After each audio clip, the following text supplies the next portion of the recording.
إخوة الإيمان، أريد التنبيه قبل الإقامة على مسائل مهمة في حياتنا تمس الواقع الذي نعيش فيه نحن. ليست مسائل تنظيرية ولا خلافات فقهية، نحن نعيش أنا وأنت وأبناؤنا وبناتنا في البيوت، وهي شيء ما حصل في الأمة من عهد آدم عليه السلام إلى الآن، وهي وسائل التواصل الاجتماعي. لم يكن عند السلف لا تويتر ولا فيسبوك ولا يوتيوب ولا نحو ذلك. هذه نعمة ونقمة.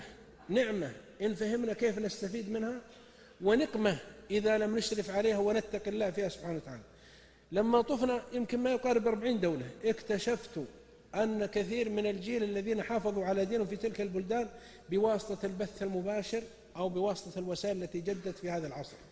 صدقوني إن يواجه آلاف الشباب سواء في ليبيا أو الجزائر أو تونس أو غيرهم، يكون واجب على المشايخ أن يرسلوا لنا العلم الشرعي بواسطة هذه الوسائل. نحن بحاجة لعلم شرعي.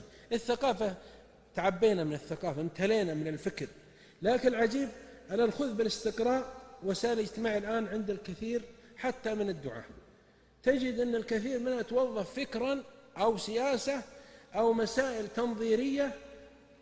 ولماذا البعد عن النص؟ يريد الناس تشرح آية، تشرح حديث، تأتي بأثر.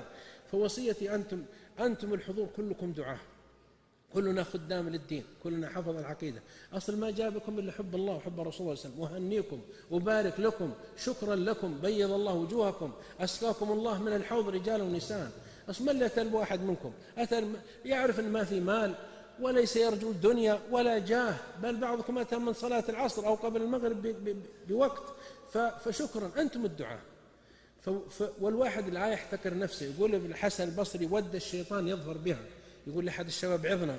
قال الشاب: من أنا حتى أعظ؟ قال: ود الشيطان يظفر بها، لأن الشيطان يأتيك إذا شافك وأنت نشيط في الدعوة، تكتب في التويتر والفيسبوك وتتواصل وتنشر السنة والدين. قال: هذا هو الرياء، وهذا السمعة، وهذا الشهرة. ومن شهر الله به، ومن رأى الله به، ومن سمع الله به. فينزوي وبعدين يهتم بالصيام وينزوي في الغرفة ويعتكف ويصيب الوسواس والشك، وبعدين يضطرب، بعدين يمرض ويروح المستشفى مرض نفسي. إلا خذ الغمار. يقول ابن القيم: الشاه لك، هي لك، يعني الشاه هي لك أو لأخيك أو للذيب. السوق مناهبة. إلا اكتب واقصد بعملك وجه الله واخطب، والكلمات وصحف. ولذلك الآن الكتاب، أكثر الكتاب عندنا لا يحملون إلا من رحم ربك، ما يحملون النص الشرعي. ترى شوف الكتاب، أنت استعرض الكتاب الآن، الصحف يوميا، من يحمل هم نص الرسول صلى الله عليه وسلم؟ حتى لو جاء كاتب حديث من البخاري بيقول زملائه: ما حصلت إلا حديث البخاري تشرح للناس. ده الحين بترد عن 14 قرن. يفرون من النص لأنه عندهم تخلف.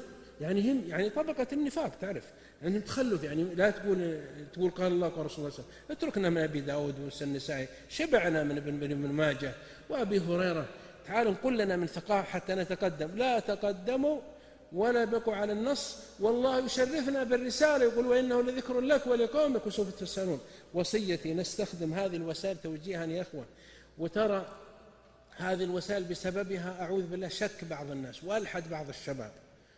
ومفهوم عند كثير من العلماء أن بعض الشباب بسبب هذه الوسائل أعوذ بالله قرأ شبهات، لأنه ليس له توجيه ولا رقابة. فوصية للإخوان وطلبة العلم والدعاة أن يوجهوا النص الشرعي ورسالة الرسول صلى الله عليه وسلم خلال هذه الوسائل.